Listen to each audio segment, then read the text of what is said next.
Hem de İmam Buxari rahmetullahi aleyh 33. hadisdan keyin 34. hadisni ekildida, ekilib ikki hadis hem bir-biriga bog'liq hadis. Buningda shunday deydi bizga Qabisa ibn Uqba hadis so'zlab bergan edi deydi.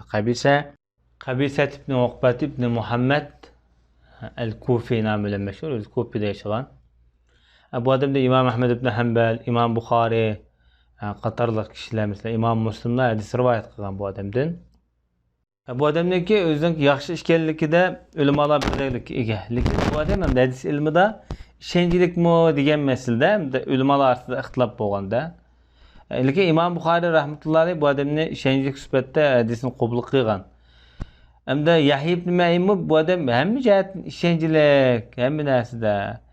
Lekin shu Sufyonga rivoyat qilingan hadislar toza ishonchlik emas degan. Undaqda bu odamni hadis ishonchlik olimlar qatorida sanaladi.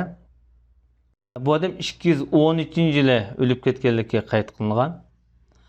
Yani bu adam dedi bizga Sufyan hadis so'zlab bergan edi dedi. Sufyan kim undaqda?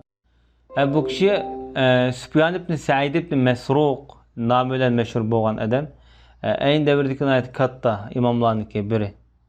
Masalan, shu Sufyan as-Savri degan shuda.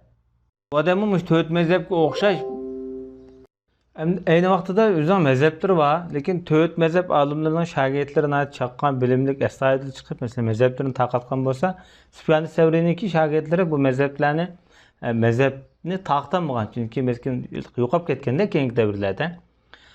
Endi bu odamniki ilmining nihoyatda kuchli, qadri nihoyatda yuqori, omonatlar ishonchlik ekanligiga ulamolar asosan birdek ittifoq kelgan. Bu odam tabiinlar qatlamidan bo'ldi. Hatta İbn Asim degan odam bu hadis ilmida Amirul Mu'minin podshoh degan bu odamni Sufyan as-Savriyni. Bu zot ham 160-yili Basrada, ya'ni Iroqda o'lib ketgan, endi shu vaqtida bu odam zulmga uchrab, shu vaqtdagi masalan sultonlardan maxfiy holatda kechada dafn qilinganda o'lib ketgan vaqtida. Bu odam ham A'mashdan hadis rivoyat qiladi. A'mash bayatdan o'tdi, Sulaymon ibn Mihron degan kishi shu. Bu odam ham Abdullah ibn Murradan hadis rivoyat qiladi. Abdullah ibn Murra o'zi ko'plik adam, Kufida yashagan, o'zi tabiin odamda bu. Bu kishi ishonchlik hadis olimlaridan bo'lib, o'sha Hijriya 100-yillarda o'lib ketgan.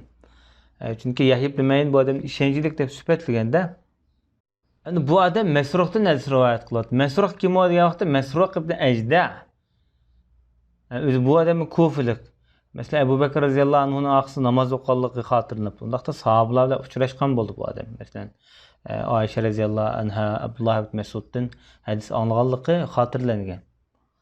Bu odam shu o'z davriniki imom sifatlik ishonchlik ulug' olimlarniki biri. Ayni vaqtda bu odam Yamanda yashagan ekan. Yamanda yashab, Yamanda nihoyatda katta aqlliq chavandozlarda. Bu kishi Ayşe radıyallahu anh'a yaqin turib ekan. Ayşe radıyallahu anh'dan ko'p hadis bilim o'rganganda, hamda Rasulullohning shu hayoti turmushini eng yaxshi bilgan odam Ayşe. Undaqda Masruq bu jihatda nihoyatda ilg'or deyishga bo'ldi hamda. Bu kishimi uning ustiga shu 4 xalifalar davrida shu Persiya urushlariga ko'p qatnashgan. Iron, Iroq tarafdagi urushlarda ko'p bu odamniki ta'siri bor deyishga bo'ldi hamda. Bu kishi 62-yillarda yoki 63-yillarda o'lib ketganligi xotirlanibdi. Ulamolar bu odamniki hadislarni yaxshi, ishonchlik adam. Bunday adam deganda sen kim deb so'rab yurmaymiz deb Yahya ibn Ma'in mush darajada bahoni berganda. Hamda bu Masruq Abdullah ibn Amrdan, Abdullah ibn Amr ibn As bu kishining hayoti o'tdi. Payg'ambar sollallohu alayhi vasallamdan rivoyat qilib, payg'ambarimiz shunaq degan deydi. 4 xislat var dedi Peygamberimiz. Muş 4 xislat qanday bir odamni bo'ladi ekan, bu odam xolis, sop, ya'ni munofiq bo'lib ketadi dedi. U odamda 4ning hammasi bo'lmay, shu 4dan bir tur bo'ldi ekan, yoki bir xislat tepiladi ekan, mush 4 xislatdan. Undaqda munofiqniki bir xislat tepilgan bo'ldi. Ayşin tashlamoqchilik, shu xislat tashlamoqchilik shu sifat turdi bu odamda dedi Peygamberimiz. Birinchi, omonat qo'yilsa xiyonat qiladigan, so'z qilsa yolg'on aytadigan, va'da qilsa go'llaydigan. Boshqalarni jidallashib yoki urushib qolsa, hamda to'g'ri maqsaddan holqib, teylib bu ishlarni botil, to'g'ri bo'lmagan usullar bilan o adamga mesela husumatlashadigan-da mesela nishoni o'zgarib ketadigan. Bo'lmasa bek og'zi buzib sayt buzdigan degan rivoyatlar bor. Masalan, bir odam bilan urushib qolgan vaqtida yoki ozorlashib qolgan vaqtida uning mesela yo'q sifatlar bilan keyinda unga pichoq uradigan holatlarmi mesela shu nifoq turdagi holatlar kirdi onda. Agar shu mafhum, shu tushuncha bo'yicha deyilgan vaqtida. Endi birinchi hadisda mesela 3 deb bayon qilindi, ma hadisda mesela 4 deb bayon qilindi. Bu nimishqa degan vaqtida faqat bunda sifatniki o'xshamasligi. Amaliyotda bu yana muhim yerdan elib etgan vaqtida biz dastlabda deyilgan 3 nuqtaga yig'inchoqlandi yana. U bo'lsa mesela bu yerdagi nifoq so'zda, fe'l, harakatda, niyatda. Mush 3'i merkezi nokta.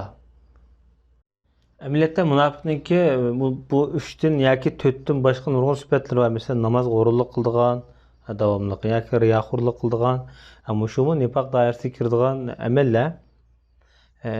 Yana da shu 3 markazini asos qilg'achqa, shuni ba'zi rivoyatlarda 3, ba'zi rivoyatlarda 4 deb keltirilgan.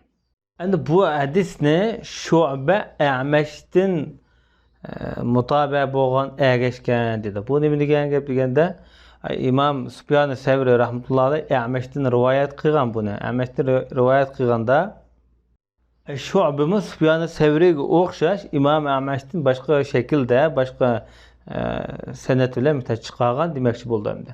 Undaqda bu hadis ikki xil sanatlar rivoyat qilganligini Imom Buxoriy bu yerga eskartib qo'yganda va sallallohu alayhi nabiyina Muhammad va ala alihi va sahbihi ajmain. Biz ergashgan degan rivoyat masalani hadis ilmidagi bir istiloh atalg'u deb biz boshda o'tib bo'lgan shunga murojaat qilsanlar bo'ldi.